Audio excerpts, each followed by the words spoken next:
Addictions touch even the best Christian families right here in San Diego. This is Recovery Radio San Diego with Todd Cunningham of Pacific Hills Treatment Center and Recovery Options Network, along with John and Leslie Savage on KPRZ weekdays at 6:30. Stay with us for real-life stories, help from Christian experts, what works and what doesn't work, and local area resources for you and your family. Welcome to Recovery Radio San Diego.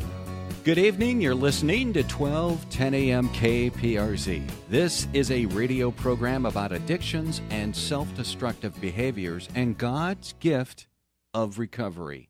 Welcome to Recovery Radio. My name is John Savage, and I'm a grateful recovering addict.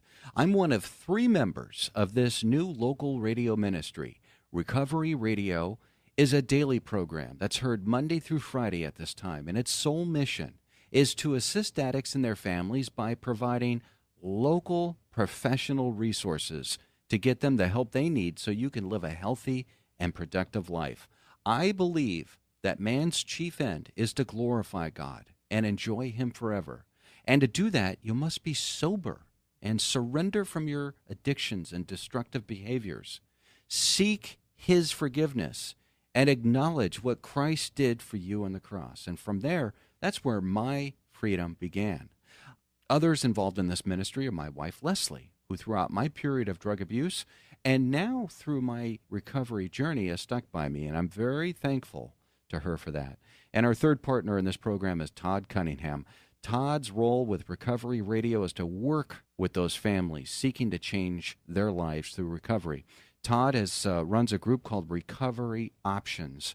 And what Recovery Options does is put you in touch with people that can help you get the help you need to get into recovery. So if you'd like to talk to Todd, you can pick up the phone and call 949-973-9140. That's area code 949-973-9140. Talk to Todd about recovery for you or your loved one or your coworker or perhaps somebody in your congregation that you see is just going downhill through a chemical dependency through alcohol or maybe a prescription drug medication abuse problem. Todd at Recovery Options at 949-973-9140. All this week we have been talking with Keith Hankinson. Keith and his son Shane do interventions, and he's back with us this afternoon. Keith, how are you? I'm real good. How are you today, John? Well, I'm doing great, and I appreciate the time that you gave us the last couple of days, and you're back today to talk about interventions, because interventions really is the first step, helping people make decisions, or as you say it best, I heard you say it yesterday, is that interruption process. What is the interruption process that you're talking about? Well, as you know, John, from your personal recovery and the many people that you minister to, a lot of times for a person who's caught up in the addictive, compulsive patterns in their life or substances, they struggle with denial and delusion. They don't see that their lives are as desperate as the ones around them see it.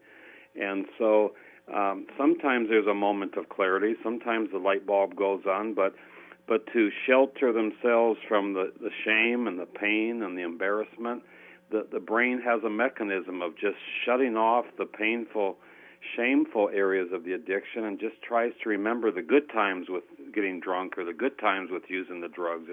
It's called euphoric recall. And so the loved ones, the family members who are watching this person go downhill, and the classic cry would be, can't they see what they're doing to themselves? Can't they see it?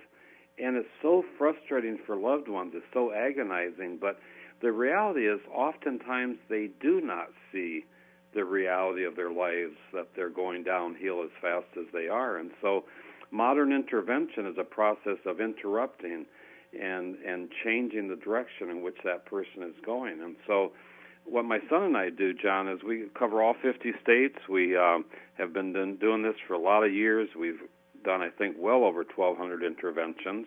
We go to a city, we ask them to gather 8 to 12 family members and friends, people who would be very sad if that loved one died prematurely, died young of their addiction, or went to prison because of some accident, alcohol and drug-related accident or crime. And so we train for about 4 to 5 hours the night before the intervention. We pray together. We do all kinds of different areas of preparation to have the most powerful, impactful presentation as possible the next morning at the time of the intervention. And then that intervention the next day can last from 2 to 3 hours or 4 to 5 hours, depending upon how much resistance there is. It's a very loving process, very graceful. The way I put it sometimes is coming to that broken individual as Jesus with skin on, because the people have hearts for their loved one. They have compassion, they have concern, they have empathy. We teach them not to judge the person or condemn or to tear into them or tear them apart, but to remind them of what a beautiful person they are, how loved and valued they are in their identity in Christ, because so often we work with Christian families. So part of the intervention process is to remind a person how loved and valued they are by God and their family, but then to have the courage to contrast how valuable and loved they are and what they're doing to their life, the terrible decisions they're making, the high-risk behaviors, the fact that the addiction has brought financial ruin into their lives and destruction to relationships, hurtful events to their children, their spouses, blowing their careers, blowing their health. And so then the next logical step would be to hold that person accountable to leave immediately for treatment. In fact, we haven't mentioned this yet, John, but after we're done with the intervention, we usually leave for the airport within about a half an hour. There's no delay. We never negotiate for them to take a day or two to kind of slowly get ready and slowly get prepared for treatment. It has to be a decision at that hour to leave for treatment. And I think that's one reason we're successful 9 out of 10 times is we don't delay the admission process. You roll, as they say. That's a little bit about what we do, John, with a typical family intervention.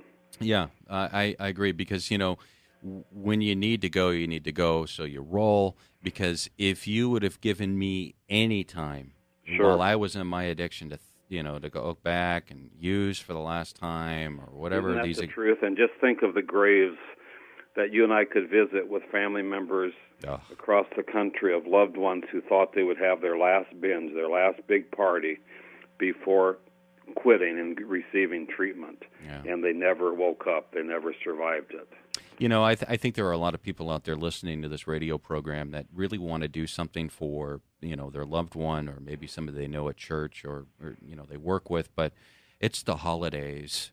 And I don't believe that, I want to make this I don't want to ruin the holidays. And I think earlier in the week you spoke to that, the holidays. And really, I see this as a gift. Recovery is a true gift from God. That's right. And why don't you explain, because I'm sure you've been doing this for so many years. I mean, and there are probably, after the holidays, I'm sure your phone rings a little bit more than it did maybe prior to the holidays. But why should someone pick up the phone now and give you a call?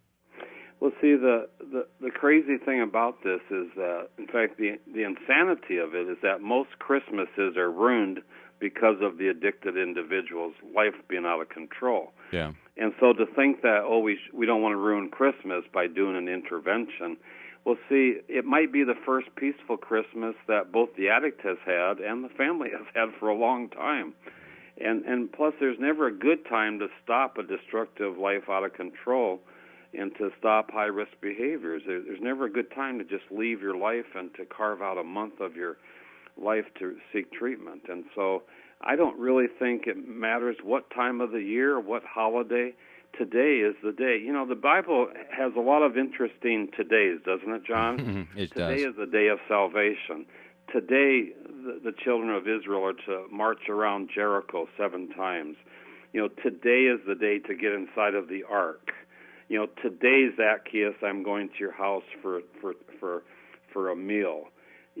Today, Saul of Tarsus, this is the day you're going to be knocked off your horse and blinded and interrupted by the Spirit of God. And then we will know you later as the Apostle Paul. God does a lot of unique interventions, doesn't he? Yeah. And like you said, John, in your own recovery, it was crucial that you made a decision that hour on that day. Mm-hmm. You know, and I usually say this every day, and I don't think I said it today.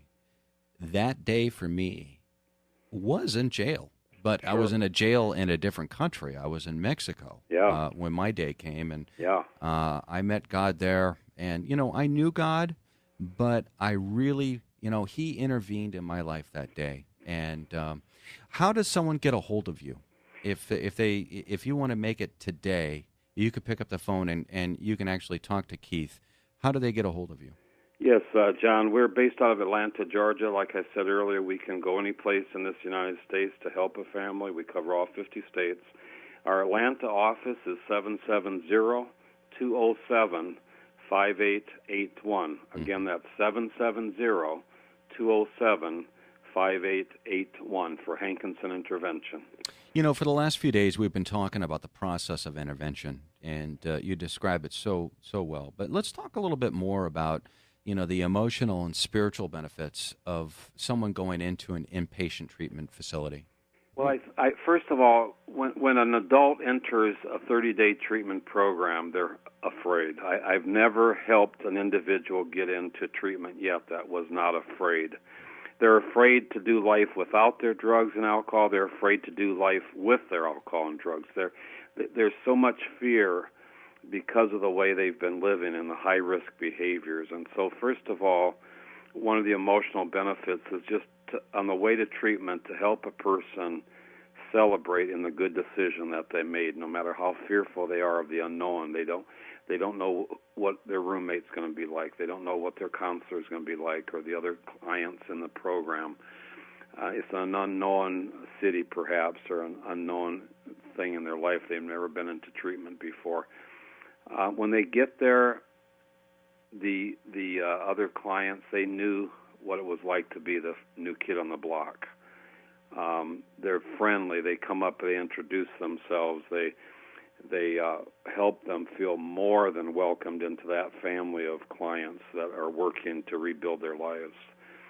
So most clients tell me that the first couple of days were pretty nerve-wracking, pretty scary, pretty filled with anxiety, but then there was a peace that came where they started feeling at home and they knew they were in a good program and they were safe.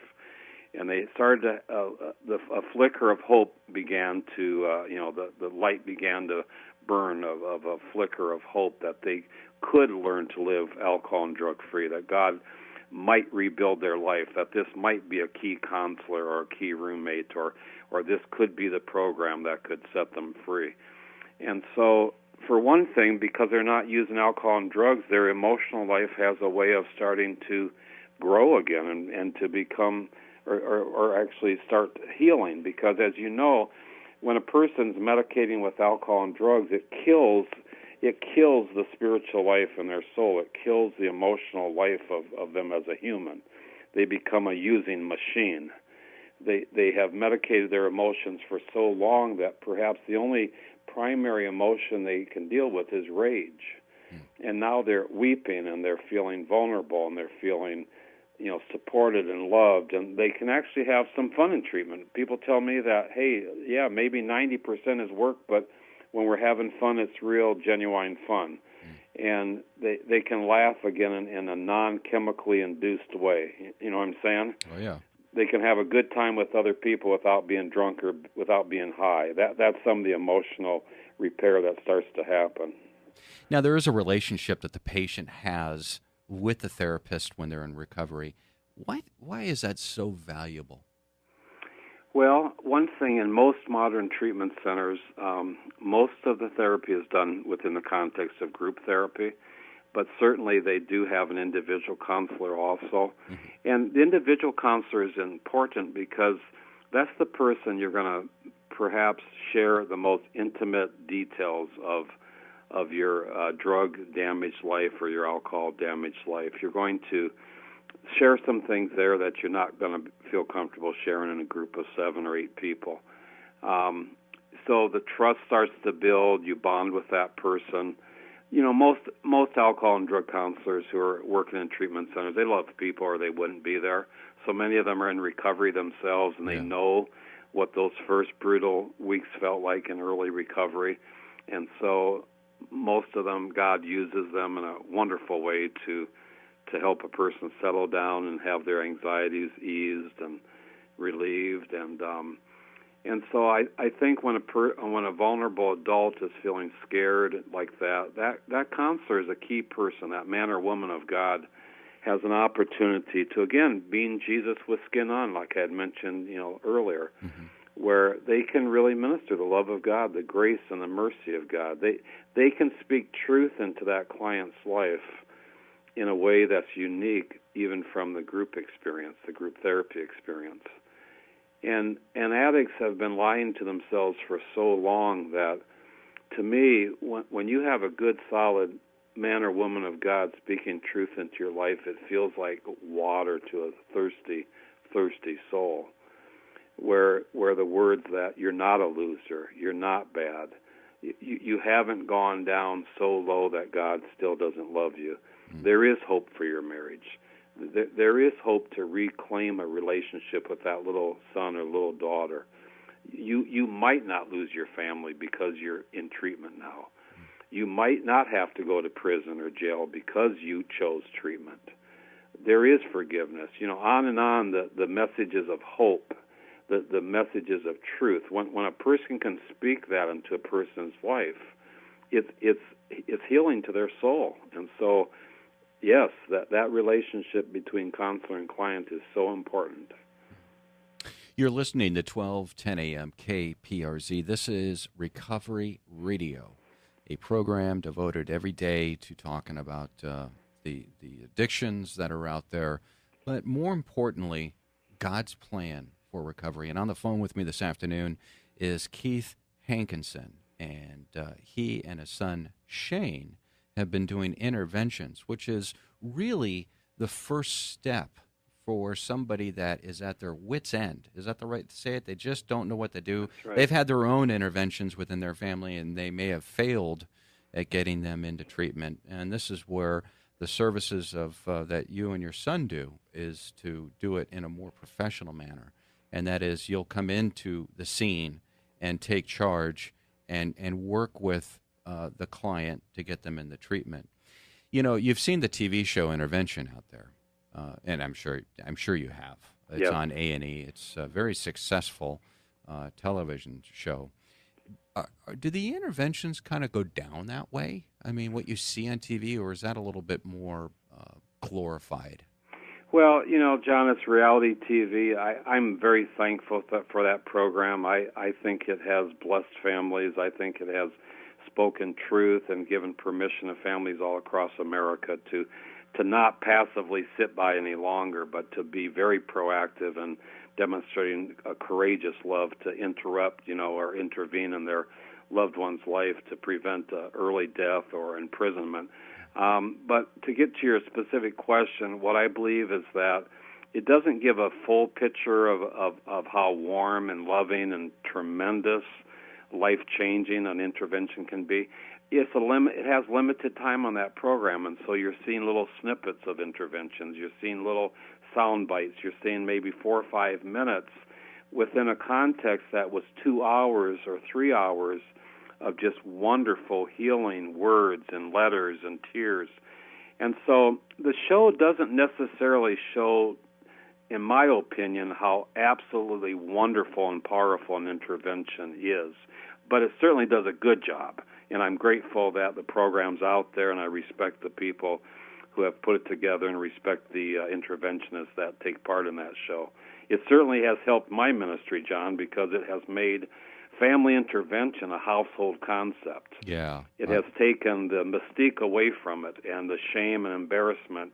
In fact, what's interesting to me is that some addicts that I've intervened on in the last couple of years, they were big fans of the show. I mean, they would watch it weekly, and I would remind them that was part of their cry for help. Yeah. And even addicts that would tell their family members that they were watching the intervention reality TV show on A&E channel. To me, that was a cry for help, and the families would say, well, what do you mean that was a cry for help? And I would say, well, if you love your addiction, if you want your secret life of alcohol and drugs, you're certainly not going to tell your family that you watch the intervention show. By telling your family that you watch the intervention show, just read into it that they want you to do an intervention for them. Mm-hmm. I mean, it's just crazy the way that has worked all around the country. Yesterday, I think it was yesterday, we were talking about people hitting their bottom. And, the bottoms out there can be horrific bottoms. But an intervention is certainly a first step. We talk about scholarship programs every day on this show that we have through Pacific Hills Treatment Center. But you have alluded to your programs as well. People are struggling out there. It is the holidays. Cash can be tight, but you can work through that. Isn't that right? Oh, sure. We have to be paid for our services. Travel expenses are costly, of course. Yeah. But our heart is one of being able to be pastors to broken families, and my son and I both feel like we're pastors that God has called to minister to broken lives and broken families, and so we're not about to let finances stop us. And so we certainly will work as best we can with families all over the country, John, to help them afford it, whether it's a partial scholarship or whether it's working, bending over backwards to get the best airline ticket and the best hotel price, or set up a payment plan. But, yeah, we can usually work and accommodate with most family situations financially to help this be a reality in their life for their loved one. Well, this is the first step, and I'm going to encourage everybody tonight that's listening to the program to pick up the phone and at least start that conversation with Keith. And you could be reached at area code 770-207-5881. 770-207-5881. Talk to Keith. It's free. You're not going to charge anything to talk to them about their problem, are you? No, not at all. We welcome the calls. We would urge people to exhibit patience, because sometimes we get a lot of calls after a radio program like this, Sure. but we will get back to them. Yeah. There won't be any charge to initially assess their needs as a family. Yeah, I really do encourage it. I mean, don't let that person hit their bottom, which is going to be, and it could be, in my case, it could have been death or prison.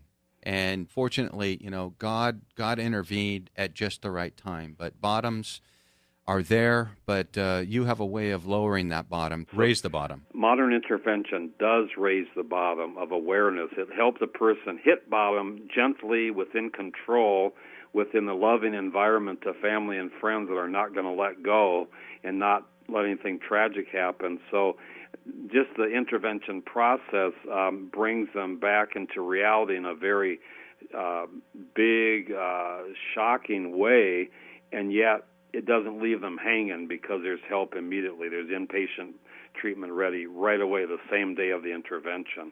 And so this concept of, the addict has to hit bottom before they'll ever get help, when I hear family members describe the damage of the cyclone of addiction that has come through their loved one's life, I say, well, how much more of a bottom would you want them to hit? You've described 8 or 9 or 10 things that have happened that have just been so painful and devastating. And it sounds to me like the next bottom would be, like you say, John, death or imprisonment. Yeah. And so modern intervention stops the illness and interrupts and puts that person into a 30-day program where they don't have to hit that severe bottom. And, of course, God doesn't want them to. God wants them to experience life and to experience it abundantly and to be free of these addictions and bondages in their life. And so, God interrupts all the time in our lives, and this is certainly one way through a formal intervention process.